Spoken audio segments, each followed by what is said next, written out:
Political control of the election এটি ইসির বদনামের এক নম্বর কারণ, এমনটাই দাবি করেছেন প্রধান নির্বাচন কমিশনার এএম নাসির উদ্দিন। বলেন, এটি বন্ধ করা না গেলে ফল আগের মতোই হবে।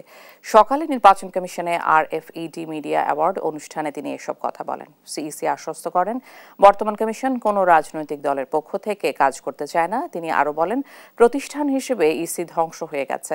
বাস্তবে দেশের সব প্রতিষ্ঠানের অবস্থা একই রকম, তবে বর্তমান কমিশন ঘুরে দাঁড়ানোর চেষ্টা করছে। ইসির একার পক্ষে নির্বাচন অবাধ, সুষ্ঠু, নিরপেক্ষ করা সম্ভব নয় জানিয়ে তিনি সকলের সহযোগিতা প্রত্যাশা করেন।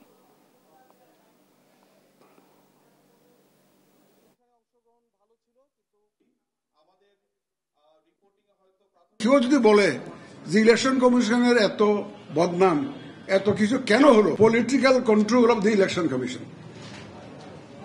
এইটা আমার কাছে মনে হয়েছে সবচেয়ে বড় কারণ।